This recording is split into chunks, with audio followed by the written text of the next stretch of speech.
The Broad Perspective Network is not responsible for the content of the following program.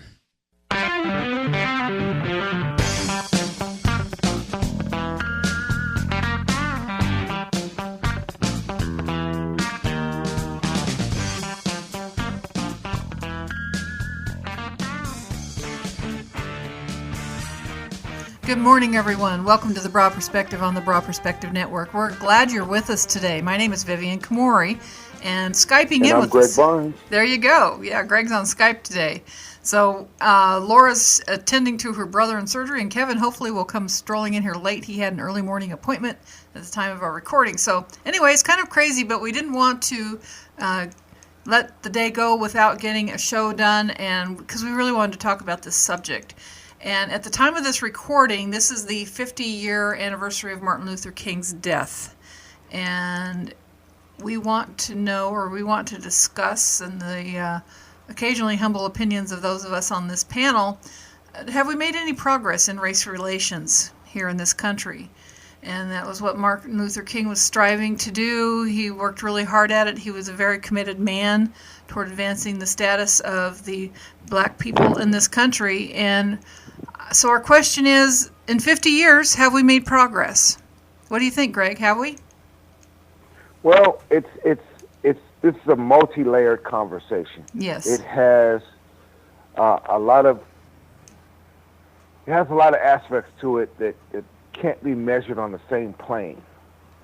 Okay. We have progress in some areas, and then we have a reversal in other areas.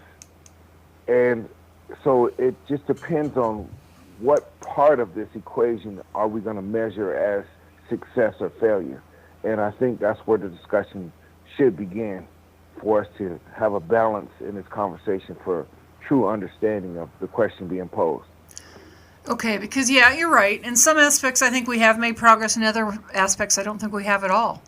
And I think it probably does have to be divvied out quite a bit. I mean, when we look at what's happening with our black males being shot by police officers, and admittedly, some of those police officers are also black or African-American police officers, it's still, there seems to be a disparity between what's happening with people being shot and killed and color, people of color, and those who are of not non-color, whatever you want to call them. Well, I think that's a good start to the conversation, because, like, even though you brought up the fact that, yes, some of these police officers that have committed what we'll call crimes against humanity in killing minorities, right? We'll just use that blanket term for now, right? That in itself is a definitive symptom of the problem, because even though their race is black, right? Mm-hmm. It doesn't matter, because right. they're functioning under a system that has trained them to behave a certain way. And you can relate this way back to even the slavery days, when overseers, which are officers in modern day, when the overseers were a lot of times black people. Oh, okay. They were slaves themselves. The overseers were slaves themselves. Mm-hmm. And so they were simply performing as they were trained to execute the orders of the system that they were being oppressed by. Okay. And so that in itself hasn't changed. But in modern day interpretation of it, we look at that as saying, well, that really can't define what the problem is, or if these atrocities are happening are actually race related, or is it something else. But this is where our history always becomes essential to understanding our modern day problems. Okay. And I do want to say that not all of the cases were unjustified. There are a few of them where, if I were a police officer, I probably would have shot them too, whomever they were, because I would have feared for my life. There were cases that aroused legitimate suspicion, but so many of them do not. And I think that those are the ones that we're addressing this morning. And go ahead. You use another key phrase that I think society needs to understand when you said that the police officers were in fear of their life. Mm-hmm. Well, this actually no measuring stick, Of no course. guidelines at all defining what constitutes fear for my life. So therefore, you can't argue if the police officer is correct or not correct when he says, "No, wait, we can't argue whether or not the police officer is in fault when he says, I'm in fear of my life. Right. I need you to take it over right now." Okay. Yeah, no, that's true. There is not really a litmus test for that. And I think and everybody has different levels of fear. What might scare me is not going to scare you. And what might scare you isn't going to scare the next person. I think people all have a threshold of fear. There are people who are fearless, but nothing's going to scare them. And they're probably not going to be the ones that play into this game at all. But I think everybody has a different level of fear that they're addressing or that they're not even addressing. That's not the right word. Playing with that they're dealing with in any situation, and that's such an individual thing. And you're right, there is no yardstick, there is no litmus test to say that there's fear unless somebody's carrying a heart monitor on them 24/7, which maybe that's what we need to do. Yeah. So how do you measure a level of fear? And I think that some of these people, some of these officers, probably have a pretty low threshold of fear that they're and you know what, in a lot of cases I don't blame them. They are putting their lives on the line all the time, and I think they have every right to be fearful, although it does not serve them well. Fear is its own magnet, and so I think that's a lot of it is there needs to be training on how to manage your fear, because it's a big issue, and I do think that that's such a personal thing. It is such a personal thing, a person's ability to transcend fear, or move through it, or deal with it in ways that are less dangerous. Well, if we, that's a debate that, would change the content of the show in itself. Mm-hmm. But if we go back to the original question of, has things gotten better? Mm-hmm. Has Martin Luther King's dream been realized, or what's the status of it? Mm-hmm. Then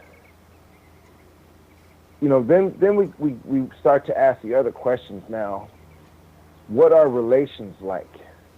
How are people getting along better or worse? Or what's the status right now? And there's a lot of moving parts in that conversation as well. Sure. Where there is an underground conversation that the system right now is trying to divide everyone with the sole purpose of conquering by having us fight amongst ourselves. Right. And so that dialogue is going on. Yes, right? yes. Well, that dialogue didn't necessarily exist before, because before we were separated. It was the law to be separated. Right, right. And now the conversation is well, let's try to get everyone divided. Right, and that's what polarization is division. Right. So we have a representation of us working as a unit, or becoming more, I hate the word tolerant, but so I'll say more cohesive. We're working together. We are living together. Mm-hmm. And now the question becomes, at what degree? I mean, are we simply just tolerating each other, or are we respecting and acknowledging one another? And that's a really good question. Yeah. Mm-hmm. And so I would have to say that on that plane of existence in this conversation, that we have come a long way. Yes. Because the conversation that we're having right now is not a conversation that you could have had in Martin Luther King's time. Right. That conversation would be extremely rare. I remember a lot of interviews that were being done when TV was still in black and white with James Baldwin in the early 60s. Mm-hmm.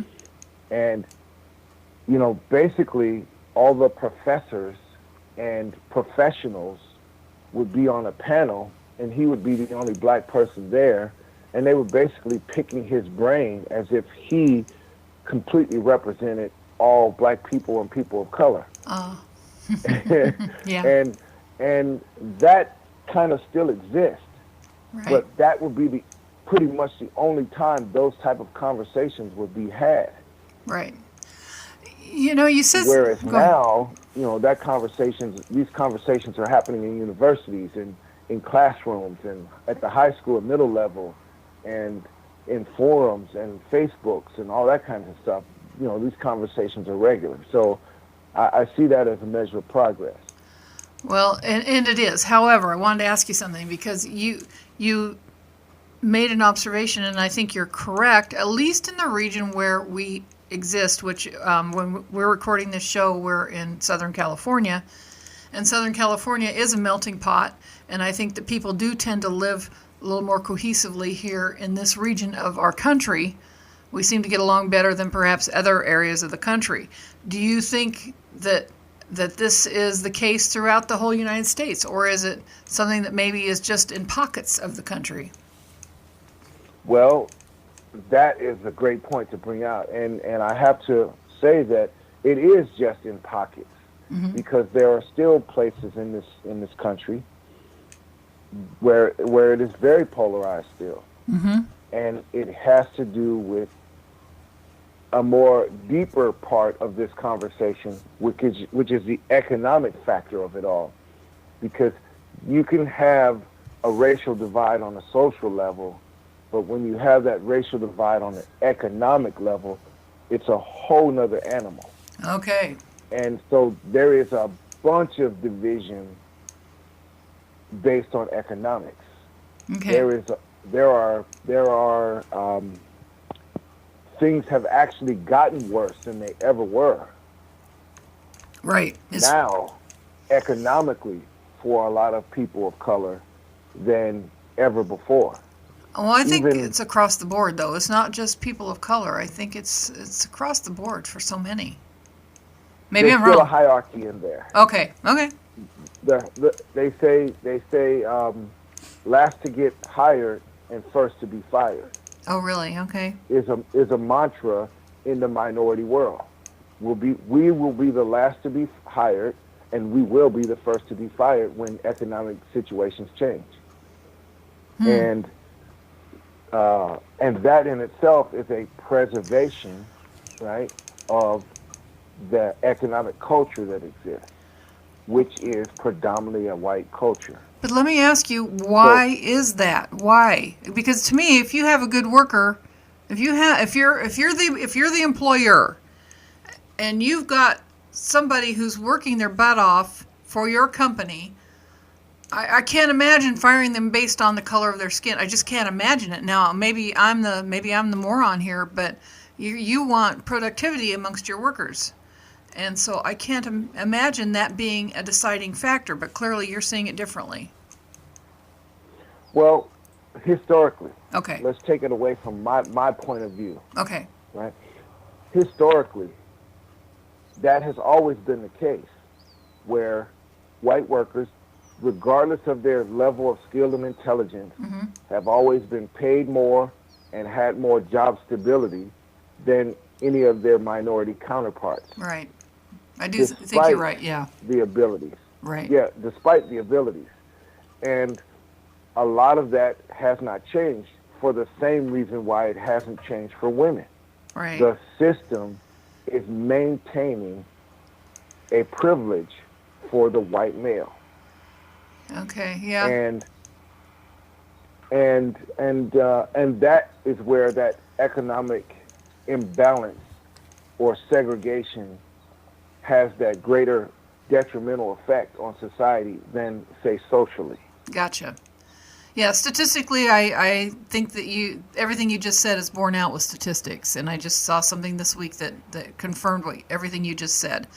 And it's, I think we go about our lives because it isn't necessarily part of our minute-by-minute consciousness, and we tend to think, oh, no, this can't be, but it is. It is. And I think probably because I'm Caucasian, so I also have that lesser degree, even though I'm a woman, and I do see the disparity for women, but I'm not as constantly reminded of the disparity for people of color. whereas you are a person of color and a male, so you see it from a whole different set of lenses as well. So I think we all kind of put our own what's the word, our own glasses on that we see things through. We go ahead, finish your thought. No, what I was going to say is we have to take a break, and I'd like to come back and talk about why this is. So we're going to take a break. We'll be back with more of the broad perspective and our discussion with Greg Barnes in just a moment. Stay tuned.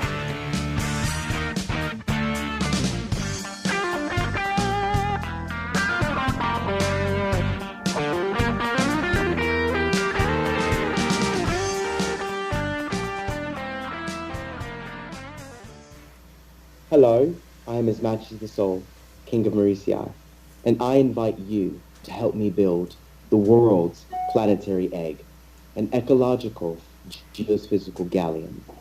It's approximately 180 acres, and it is home to 3,000 researchers from around the world.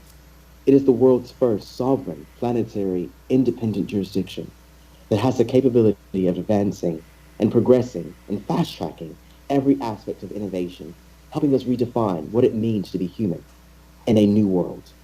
So check out our website. It's www.mauricii.com. MORACEAE.com. I look forward to seeing you, and please contribute, donate to the GoFundMe page. I look forward to meeting you, and let's build the planetary egg. Thank you.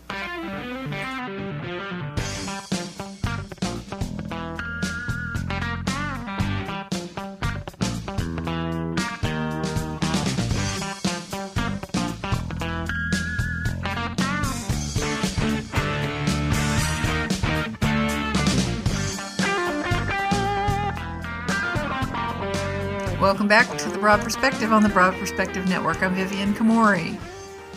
I'm Greg Barnes. And we're talking to Greg remotely this morning, but we're talking about, have race relations improved in the last 50 years since Martin Luther King's death? And in some aspects, we so far have said yes, and in other aspects, no. But what I wanted to ask you, Greg, is we see some of the same patterns. We do see that black men are not paid parity with white men. We see that women, but you know what? The distinction is not between black and white women at all. It's pretty much the same. I just read a whole article on that. So black women are as equally as discriminated against as white women, and no more or less so. So it's really that would be correct. So it's really amongst the males. And I guess in some ways it's a two-part question, but I want to know, what's your take on why this is? Why is this? Okay, so the women are equally discriminated against, no matter the race, but the men are not. It's because the white male privilege. Is that it? Is that the only reason, or what's the deal? Well, it has to do with and this is a very complex answer, and okay. I'm trying to just simplify it, but there's definitely deeper aspects and research that can be thrown out here for this. There is a hierarchy that exists in the cultural world, and this is, again, a broad summary, but it's fundamentally correct. The white male sits at the top, then there's the white female, and then there have placed the black female above the black male. Okay. Yes. Why is that? For the sole purpose of destroying the minority or the black family. Because traditionally, the black male was the head of household, and as part of deconstructing the minority family, they have structured the economic system to put the minority female above the minority male, but economically. But the female is the one that is actually the one that controls everything. Everything. Understood. And here we go to social engineering, and with them understanding that fact, that becomes a tool to execute the agenda, which is, like I stated, the destruction of the minority family in order to control it better. Do you think? Okay, So- so you clearly think that this is all a conspiracy. This is all planned. Do you leave any room to chance or any responsibility anywhere amongst the whole evolutionary process of the way things have been? There will always be the exceptions to the rule. Mm-hmm. There will always be rays of light that will seep through the cracks, Mm-hmm. but the structure itself will still be in place. And it's not until the structure is reorganized, then you will still have the fundamental problems that exist. For example, as much as we don't want to recognize it, the concept of white privilege is firmly embedded in this whole entire conversation. Mm-hmm. Yes. And the reason why that exists is because of the foundations that this whole entire nation and economic system is built upon, which is colonization and capitalism. I'm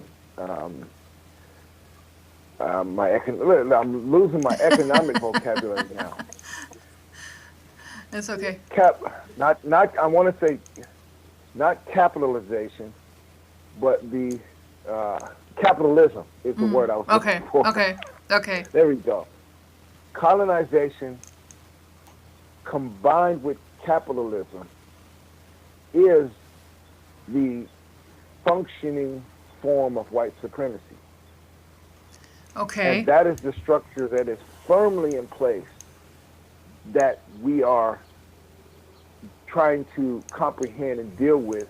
And that's the whole entire thing that Martin Luther King was speaking to in his whole conversation. He wasn't speaking to individuals.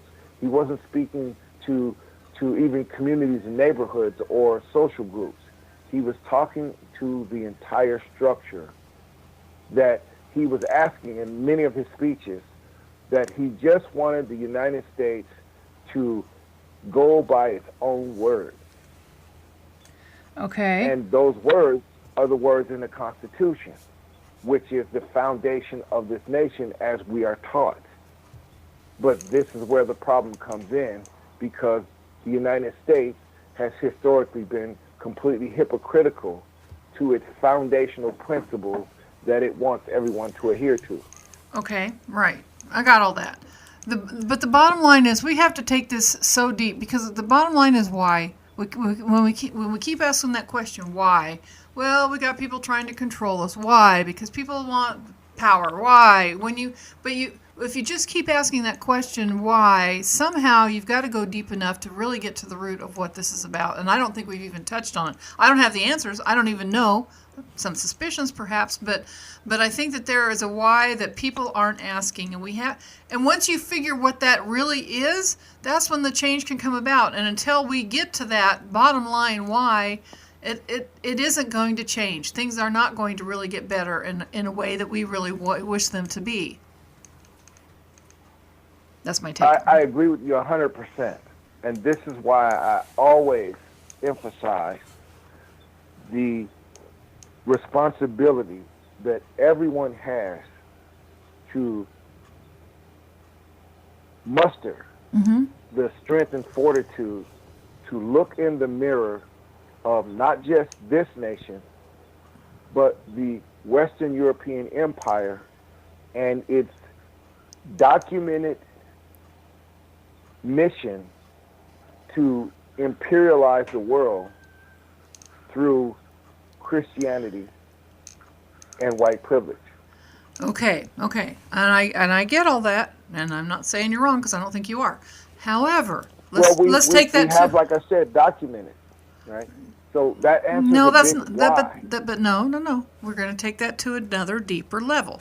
Why? Go ahead. Because one of the questions when I listen to a show on TV where somebody is blaming the other person for something. I don't care what it is. I remember, who was it? Maybe Dr. Phil or something. He says, okay, so what role do you play in this? What role? You can't be 100% a victim. You cannot be 100% a victim. And I think that that's true. And we have to look at every single participant's role. It can't, no one, race, creed, or color can be 100% victim. So we have to look at that and say, okay, what role has everyone played and to what degree? And what is the victim energy that comes forward? Because if you don't have the victim energy, you can't be a victim. You can't. It just doesn't work that way. Well, I agree with you on that, because now we're talking on a spiritual plane. Right. But this spiritual plane is still operating in a material existence. Okay. Now, you can enslave my body, Mm-hmm. but you can never enslave my mind. Mm-hmm. But that doesn't mean I'm not being oppressed, and it doesn't mean that I'm not suffering as a result of what is happening in the material world. Very true. Very true. Yes, that is So true. it gets complicated in that perspective.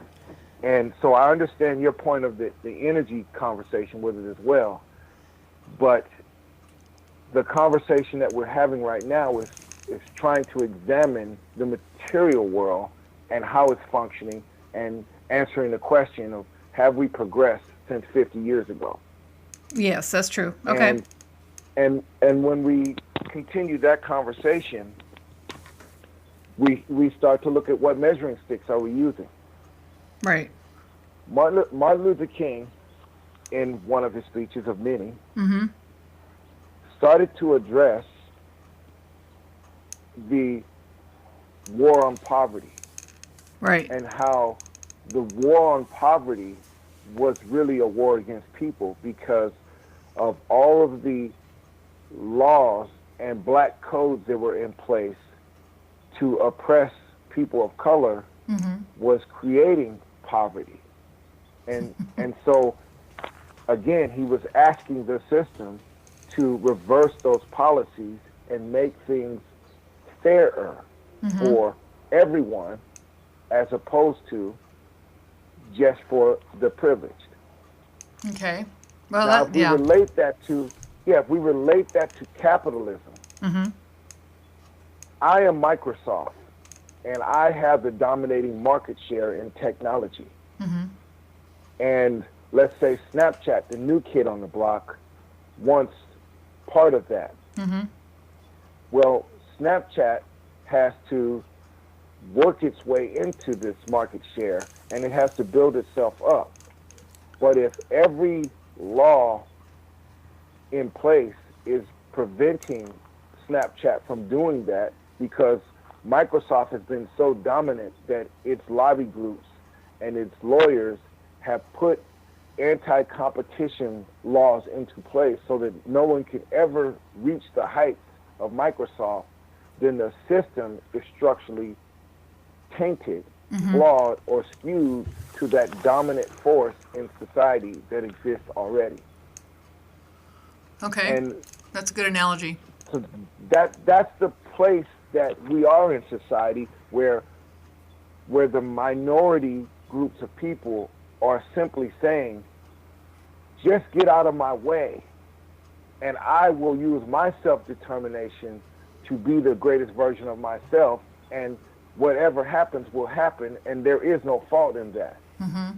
But if my hands are continually being tied behind my back and weights tied to my ankles, and I'm being told to run a marathon and pull up my own bootstraps that, by the way, are in a locker 5 feet underground, and I don't have a shovel, it gets difficult Right. Right. to try to make an equal playing field, as well as just allow me to be my greatest version on my own merits, versus what is that, entitlement or the handout mentality, where I'm asking people to give me things. Right. Right. Which is a whole nother conversation when we start talking about reparations for the wrongdoings that this country has acknowledged that it has done to its society. Okay. Okay. Oh boy, this is a very deep rabbit hole. It really is. Yes, it is. Yes, it is. Well- Multi-layered. Right. I just watched a show Uh-huh. that I'm going to go ahead and reference. Okay. It was called White People, and it was a documentary on MTV. Why people or white? And White or why or? White people. Okay. Okay. It's called White People. Uh-huh. And I guess the producer of this documentary was performing a study by simply going around to predominantly white colleges and communities and asking the white students what they thought about everything that was going on in society. Mm-hmm. And what ended up arising is, through their own admissions, much evidence arose of the white privilege that they were experiencing with no animosity at all. Just, I don't have to deal with any of these problems because it's not in my neighborhood. So I don't really, either I don't know exactly, or I don't even have to care because it doesn't affect my life at all. Well, I see that across the board. Absolutely. Absolutely. Yeah. Yes. Mm-hmm. But what ended up resulting is, when it got towards the end of it, was when they started talking about solutions and how it is that, what do we need to do to make things better? Mm-hmm. And in the solution, the conversation came into education. Mm-hmm. Because the more we study our history, the more we are able to look in the mirror and see the wrongs that we've done and then turn around and fix them and begin to create a society where we are no longer participating in the norms that this country was built on, because they were all built on someone else's neck being on the ground with someone's foot on top. I don't think you can fix a wrong. A wrong once done it's just there. So the energy is there, but you can move forward and never commit them again. But I don't think you can fix once something is done. It's over and done. It's done. You can't fix it. We're going to take. Well, I agree with that fundamentally. So maybe I used the wrong word when I said fix. Yeah. But again, heal. Okay, heal would be a more appropriate word. Begin to heal, yes, and grow, right, and progress in our thinking and behavior as to not continue with the same practices that we had before. That began, and expect to get different results. Yeah. Definition of insanity. With that, we're going to take a break. We'll be right back in just a moment with more of the Broad Perspective. Stay tuned.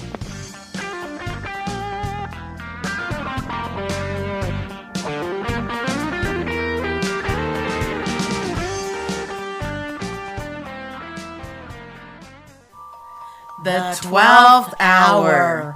A show literally about everything. A candid discussion between friends about their different perspectives on what they think may be going on. Or what is not going on. With so many different areas of information being given out, we attempt to put together the puzzle pieces to create the broad perspective of the whole picture.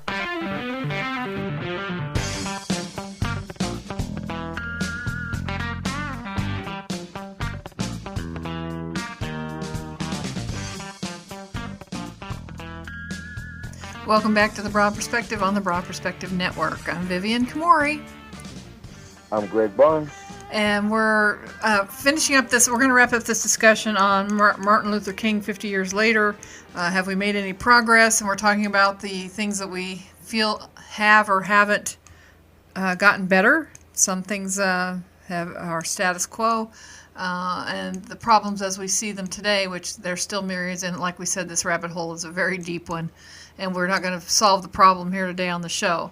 But I think that Martin Luther King, in some ways, maybe he'd be proud of what's happened, and in other ways, he'd be really sad that we haven't come further than we have. I know that one of the things that you were mentioning, Greg, was, let's see, I lost it about before we took our break. Well, maybe economic disparity. Yes. Economic disparity. And then we kind of talked a little bit about white privilege and everything. Right. But I can help you out here. Okay. if we want to use measuring sticks to answer the question, let's just go back to Martin Luther King's time and let's visually look at what was happening at that time and let's compare that to today and see if we've progressed. Okay. In Martin Luther King's time, we had the civil rights movement going on, Right. where there were protests, there were sit-ins, there were boycotts, and all of this was for the sole purpose of what? Bringing attention to the nation Right.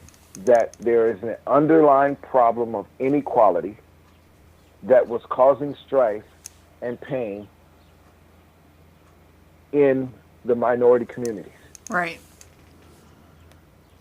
Now we fast forward to today, and what do we have? I think we have exactly the same. Right. We have the protest, we have sit-ins, we have boycotts, trying to tell society that there is suffering and inequality going on that is not making life better. And financially, right? We have the same exact arguments from the 50s are going on now, Yes, that's true.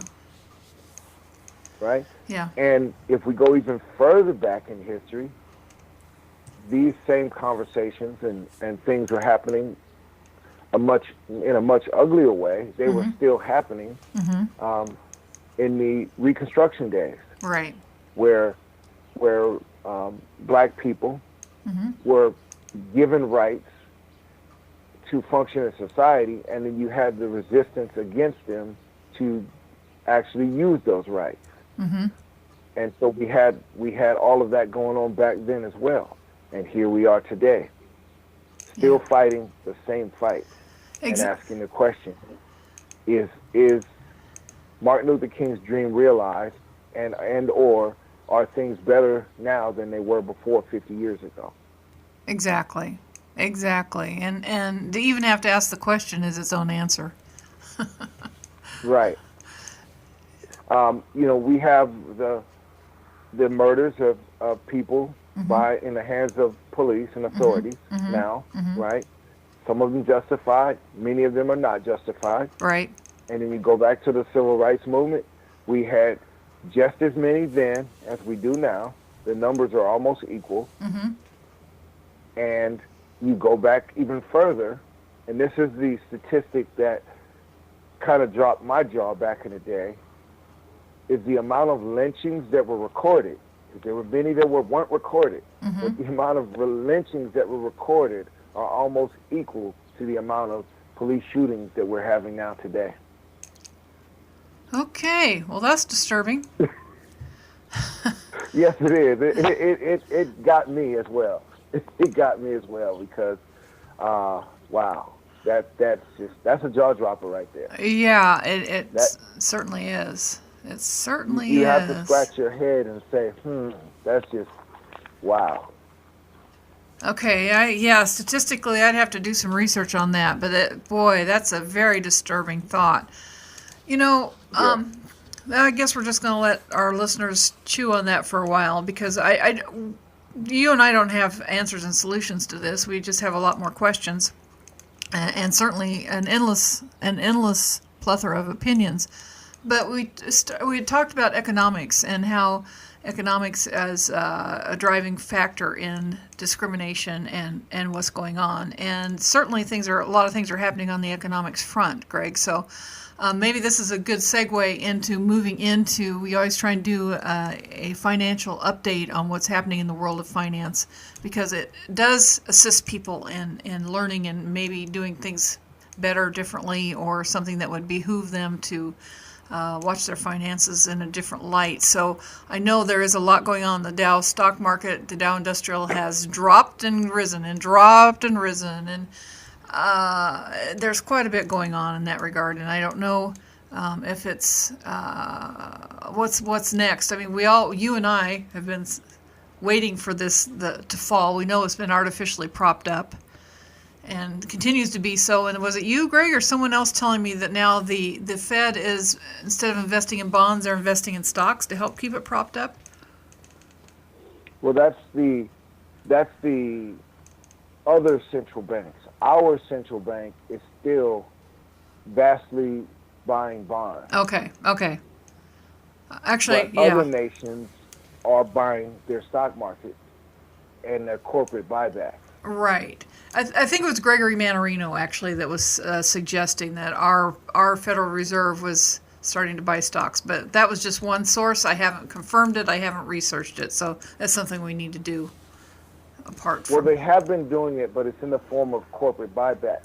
But what you brought up is defined as volatility. Okay. Volatility to the stock market has returned. Mm-hmm. But before I go into that segment, I owe a duty to Martin Luther King to discuss why is it that they finally took him out after all he had been doing.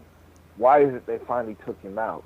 And it's because it was in he, as well as Malcolm X's final speeches, that they brought full awareness to all of the atrocities and the misuse of funds in the Vietnam War. Ah, yes. That made the civil rights leaders, for that matter, intolerable. Mm-hmm. Because they were beginning to expose the military-industrial complex for what it was, how it was operating, and how this perpetual endless war that we were in Vietnam, where there was no winner declared, Right. was simply functioning for the sole purpose of funneling funds into the military-industrial complex to build up our military. And of course, building up our military is building up all the big corporations, and building up all the big corporations is lining the pockets of all the fat cats that are in control of. Oh, absolutely. Absolutely. The ones that have the defense contracts, or et cetera. Yes. Exactly. Yeah. Exactly. And so that is the final, was the final straw that broke the camel's back. And this is the reason why he and Malcolm X were both executed. And on that note, now we segue into finances, because again, remember I made that statement that all of this conversation is founded on the principles of colonization and capitalism. Mm-hmm. And again, we must, I can't emphasize it enough, get the understandings of how they are intertwined, and their mother is white supremacy. Okay. All right. Now, going on to what we started to touch on, which is this volatility. Okay. Wall Street, which is the general public, is starting to understand that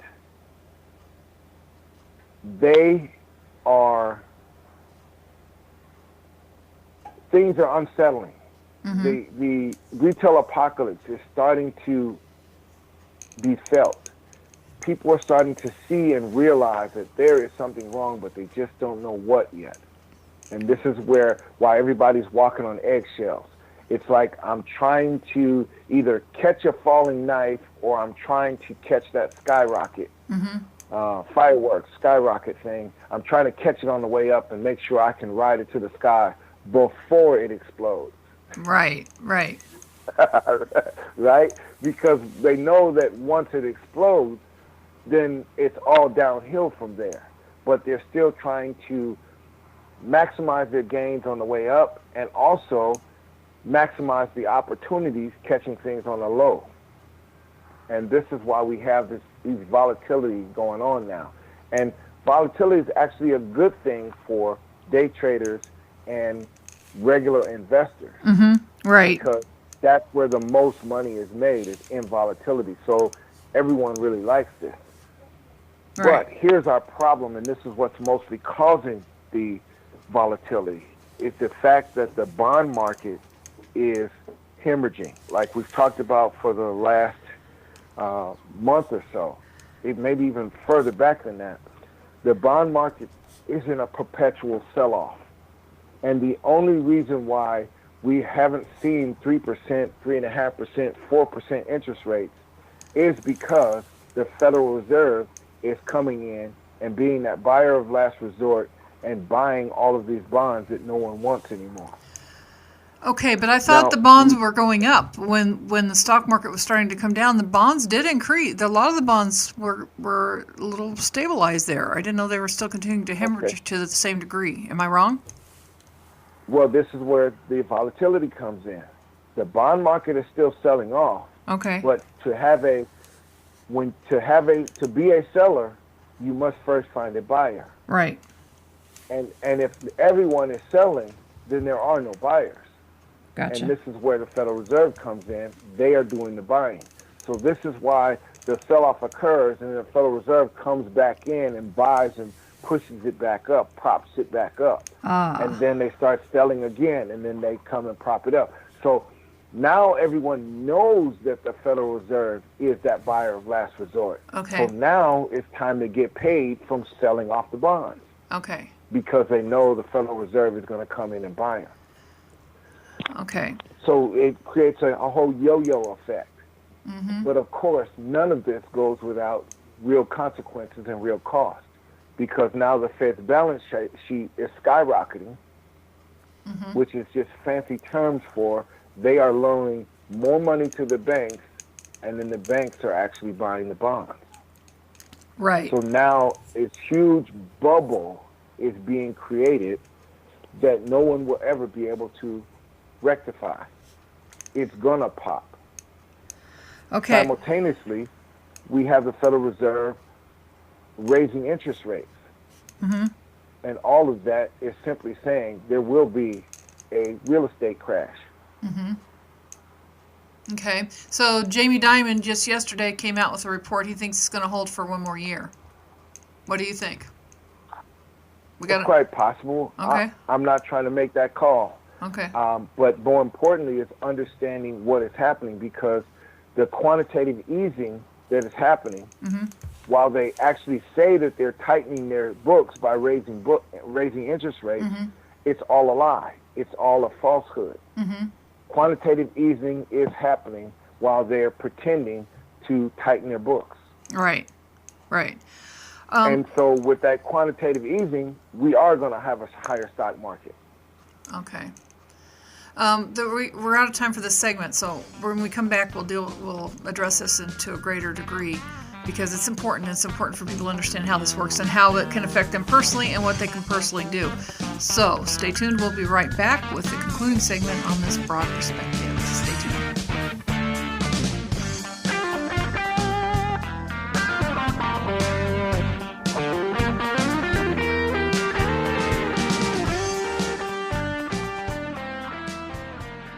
BPN. Join the awakening. The Broad Perspective Network is a portal designed to reveal a new perspective and reality to those who wish to know the truth about the world we live in and our role in it. BPN. See beyond the illusion.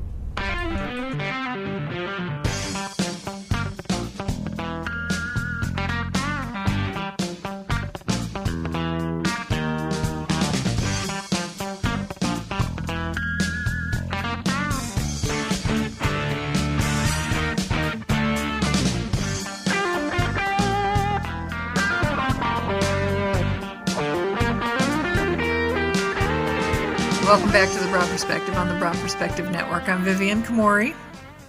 I'm Greg Barnes. And this is the concluding segment of today's show. We're talking about finance, the Federal Reserve, what's happening, and there is a lot. And I know raising these interest rates, even just 0.5% or 1/4%, doesn't seem like much, but I got to tell you, it really adds up. Someone who has some loans that we have a business, and so we have some lines of credit that fluctuate, and it makes a big difference in how much you owe, those little percentage points. And I don't think people realize that, 0.5%, that's nothing. Well, yeah, it is. Well, we have a very unique occurrence happening. What's that? Because the Federal Reserve is quantitative easing, while professing to be quantitative tightening. And then we have, because we have these short-term memories, we forgot that the United States and Congress gave us an unlimited debt ceiling Right. until 2019. Right. So the things that they are doing won't even reveal themselves as to how damaging they are until 6 to 8 months from now, Yes. because it doesn't actually have to be reported and shown because of the debt ceiling being raised. So the United States is spending untold amounts of money, and no one is actually being able to Now, see it. is this- We're going to wake up one day, and the national debt is going to be from the $21 trillion that it is now, and it'll be like 27, and be like, what happened? Is this what happened with this last budget conflict? What, I don't know what to say, when Budget compromise, we'll call it. compromise, is that what happened, that they gave us until 2019? No, the debt ceiling debate actually happened before the spending bill budget came. Oh, okay. The cart was clearly before the horse, Okay. right? Okay. Okay. Right? But that's what they had to do. They had to agree that, well, we don't have a limit on our credit card. Now we can create a budget Okay. and decide how we're going to spend this unlimited pocketbook that we have. Okay. Now try to do that at home and see what happens.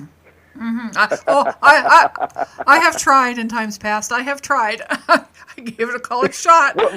Oh, and you know what? Many of us probably have, but many of us are also still recovering from the consequences of that. Right. Right. Yes, indeed. I know Yes. that's definitely me. Yeah, we learned the And hard so what way. that really says, what that really says though is that yes, everything looks and feels fine right now, but the hangover is coming.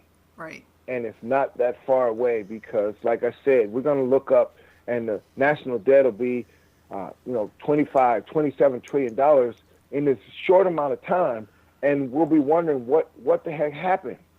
Well, does anybody really And- care? But does anybody really care? Doesn't seem like it. Well, it's because it's that lack of understanding. But here's why it matters. It's because the United States has to pay the interest on all this money that's being spent. Right. And right now, we are already at a 20 to 25% ratio of our GDP is going towards the interest, not the principal, just the interest on all these loans.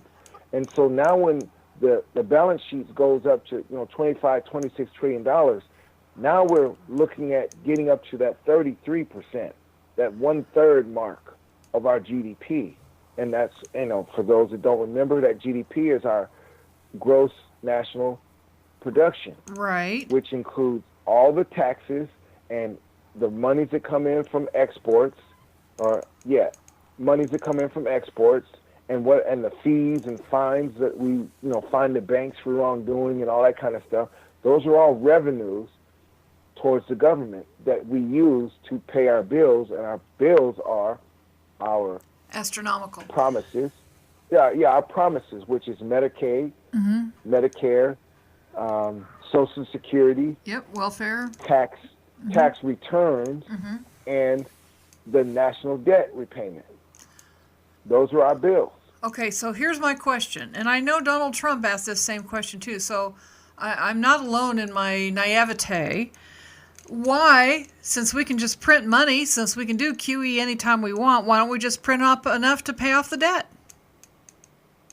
Well, why don't we just print $1 million and pass it out to everybody, so everybody has them, everybody's millionaire? That's a good question. I like it. Okay, so but why don't we? And that's the exact same question he just asked, right? I just worded it different, but it's the exact same question. And the reason for it is because that would create hyperinflation.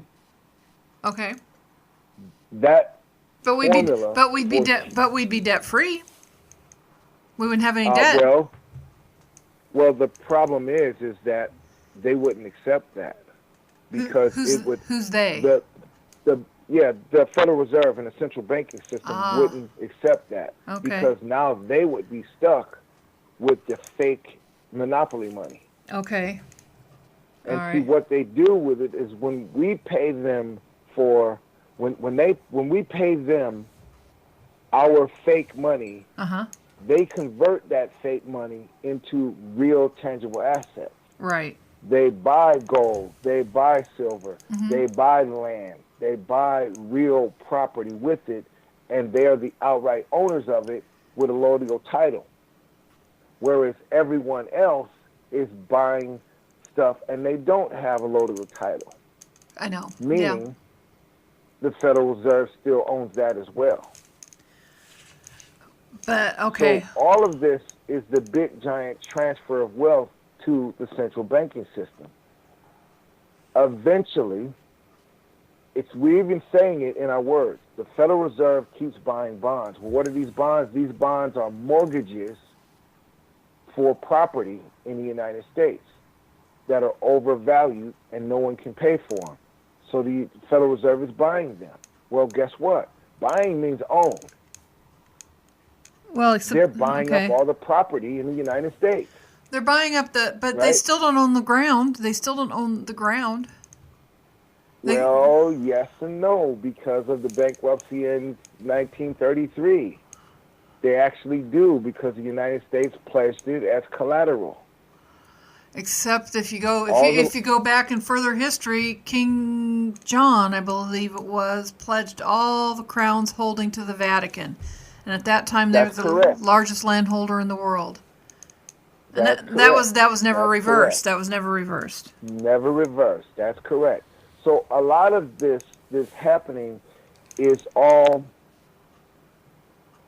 game on top of game. Right. It's a multi-layered deception of operation where they truly own all this stuff already anyway. Right. But they're manipulating the deception of ownership.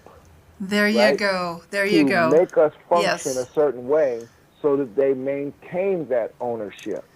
There you go. Because otherwise we would look behind the curtain and say, I don't want to play this game anymore.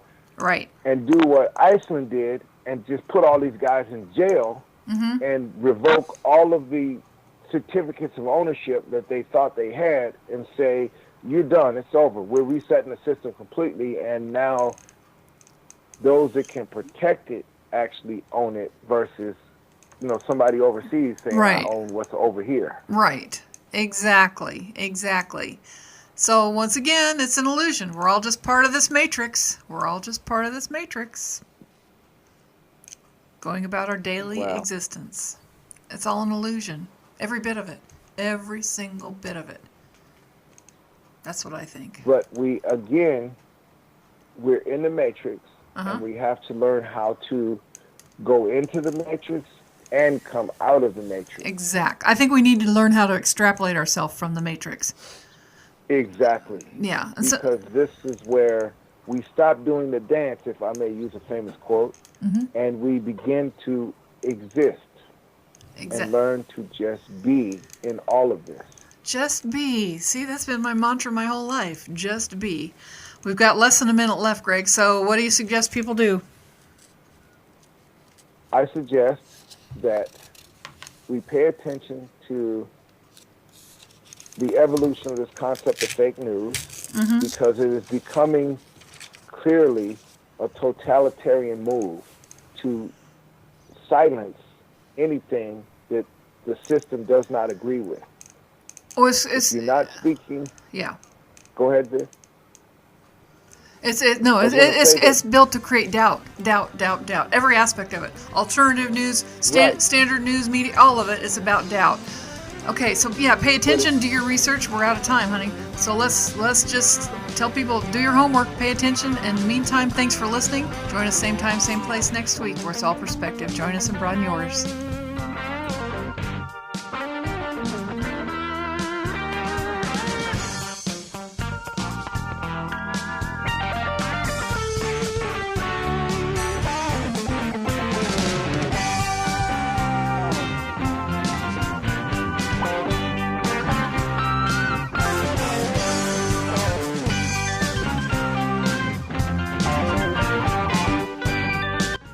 We hope you've enjoyed today's show. To keep programs like this and other programs on the Broad Perspective Network, go to thebroadperspective.com and click the donate button. We truly appreciate your support.